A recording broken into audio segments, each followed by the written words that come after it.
What if the peace you keep chasing out there, the next achievement, the next apology, the next destination, has been whispering to you from within, patient as dawn behind a mountain, waiting for you to turn and listen? What if the silence you avoid is not a void but a doorway, and the breath you are taking right now is the key turning in the lock? Pause with me. Feel the air brush the back of your throat. Hear the soft pulse in your ears like distant surf. Notice your chest lift and fall as if the world itself were breathing with you. In this simple rhythm lives an old wisdom. You are not broken.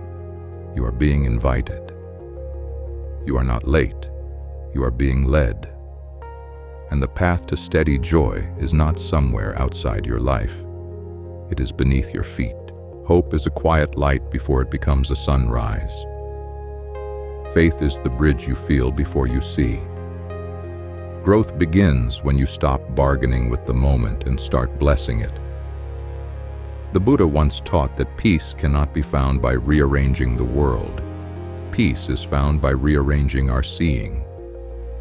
So let's walk together into 6 living principles, not as cold ideas but as warm companions, so you can carry calm through chaos and resilience through change, and hold your inner harmony steady despite whatever wind blows at the door.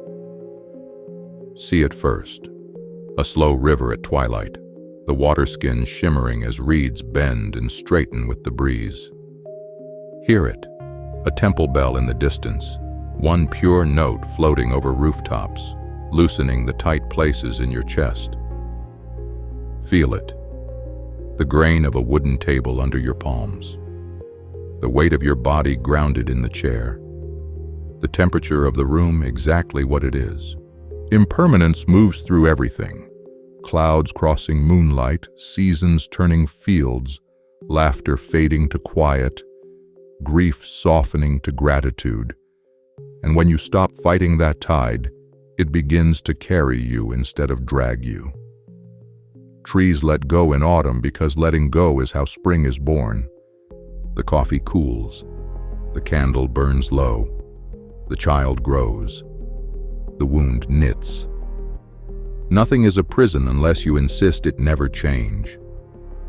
When you befriend the truth that all things shift, loss stops feeling like an insult and starts feeling like a teacher. The moment you unclench from what must end, you discover what was meant to begin. Now touch the next strand. The lightness that arrives when you loosen your grip. Non-attachment is not coldness, it is warm hands, open. It is loving people without trying to own their weather. It is working hard without making your results your religion.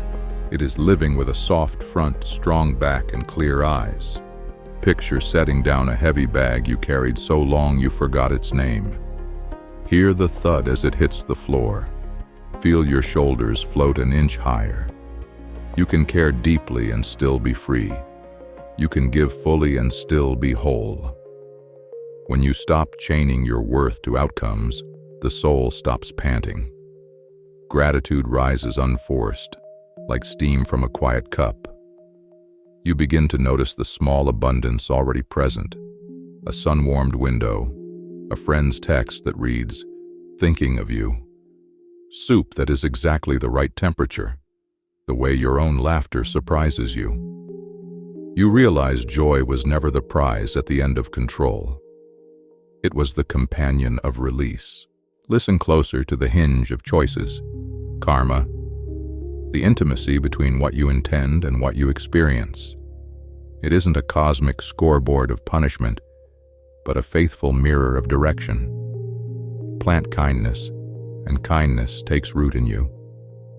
Sow bitterness, and bitterness builds you a room and locks the door from the inside. Every thought is a seed packet. Every word is water. Every act is a gardener's hand. When you know this, responsibility stops feeling like blame and starts feeling like power. You are not at the mercy of your moods. You are the maker of your habits. So choose the small, brave actions that aim your life where you want it to go. Speak truth gently when a lie would be easy. Open the laptop and write the paragraph before you scroll. Stand up and take a short walk when your mind storms. Apologize first when pride wants a throne. Each humble seed cracks a little light into your soil. Give it days. Give it sun. The field will change. Let the breath carry you into presence. Mindfulness is not an elite performance. It is the ordinary miracle of returning. Return to the sound of your own inhale like tide stroking shore. Return to the feeling of your feet in your shoes, the touch of fabric at the back of your neck, the cool ring of the mug under your fingers. Return to the single task in front of you as if it were a prayer bead, worthy of your full attention. When thoughts race, notice them pass like birds beginning then ending their flight across your sky. When emotions surge, hold them like honored guests, offer them a chair, ask them what they came to teach, and let them leave when the lesson is done. Between stimulus and response is a holy space. In that space, freedom waits. In that freedom, you become someone who chooses rather than reacts. You taste how much of life's suffering is not the event, but the story built around it. You learn to pause, to breathe, to bow, to begin again. From presence grows compassion, the heartbeat of a life that understands our pains, our neighboring houses on the same street. Picture a warm lamp on a windowsill in the dark. That is what kindness looks like from the outside. Hear the softest words you can imagine. May you be safe. May you be strong. May you be at ease. And imagine those words moving through your ribs like a tide that cleans the shore.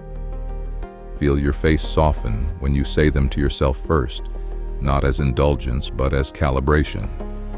Wounds close faster in clean water. When your cup is full, you spill on purpose. The smile to the overworked cashier, the call to the friend who went quiet, the decision to forgive what your anger still remembers. Compassion doesn't mean you let people trample your garden. It means you build a fence without growing thorns. It means you say no with love and yes with wisdom. It means you see the frightened child behind someone's bad behavior and refuse to become the monster that frightened them. Compassion turns strangers into kin and your own heart into a home you want to live in. Then comes equanimity, the steady center that remains even as weather changes. Think of a lake high in the mountains. Wind scrapes the surface, but the deep is untroubled. In victories, your head does not swell. In losses, your worth does not shrink. You stop riding events like a broken carnival ride and start standing where truth stands. All things rise and fall, and I am more than any one moment. Equanimity is not apathy. It is courageous balance. It lets you feel fully without drowning, act firmly without hardening, and rest completely without quitting. When the email arrives with news you did not want, you breathe. When the praise arrives and tries to addict you, you breathe.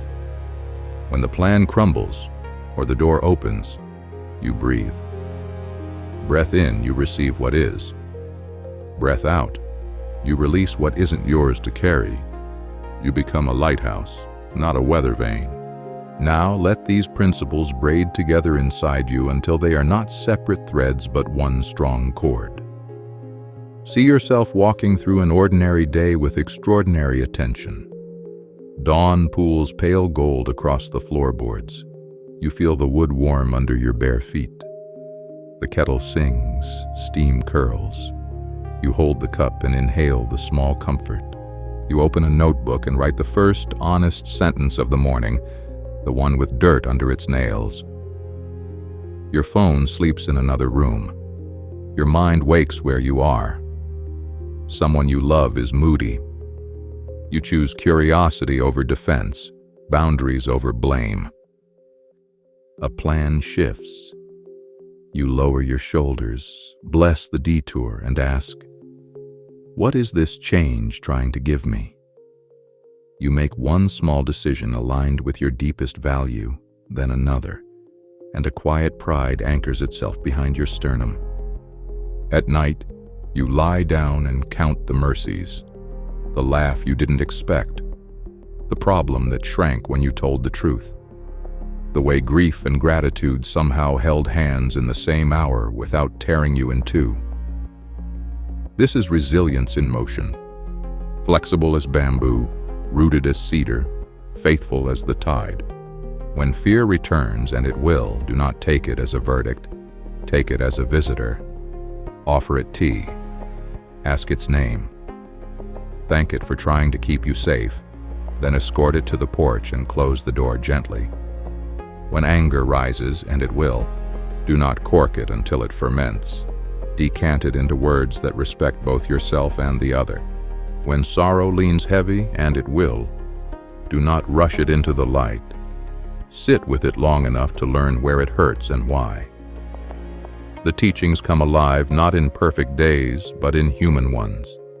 Impermanence helps you release. Non-attachment helps you breathe. Karma helps you choose. Mindfulness helps you return. Compassion helps you connect. Equanimity helps you stand. Together they carve a path where your soul can walk, unafraid of the weather, unashamed of its pace. Close your eyes for a heartbeat and picture a film of your life a year from now if you live this way. You wake before the noise does and feel a benevolent quiet cover your skin. You greet yourself kindly in the mirror, a familiar friend rather than a critic. You carry your peace into rooms that forgot they could have it, and something in those rooms remembers. You do your work with focus, not frantic striving, and your work begins to look like an offering. You forgive faster. You laugh sooner. You move through conflict with a steadiness that surprises even you. You begin to trust the timing of your life. You begin to recognize that the deepest changes did not arrive by force. They arrived by faithfulness. One breath, one choice, one step at a time. And when the world asks you for proof, your presence will be the proof. You will walk into a fast place and slow it by being there. You will sit with someone who thinks they are broken and watch them recognize in your calm a map back to themselves. You will make your home a refuge for the weary, your own weariness included. You will learn to bless endings as beginnings in disguise. You will see that control was a costume and surrender was the strength you were seeking. You will remember that when the Buddha spoke of liberation, he was not dangling a prize. He was handing you a practice. So take the smallest faithful step now. Inhale like you're receiving the day as a gift. Exhale like you're returning the gift with thanks. Whisper a simple intention under your breath. May I be present. May I be kind. May I be steady. And watch how the room itself seems to rearrange around those words. Place your palm over your heart and feel the old drum that never stopped. Promise it this: I will meet you here again and again until peace inside me becomes peace around me. Then lift your eyes, stand up slowly, and carry yourself like a lantern that does not shout but shines. Begin with this breath and let the rest follow. The river knows where it's going. Your task is to listen, to lean, to let. And when you forget, as all of us do, return without drama. The path has no fences, only invitations. You are welcome every time you arrive. Softly, surely, start now. Stillness grows strength.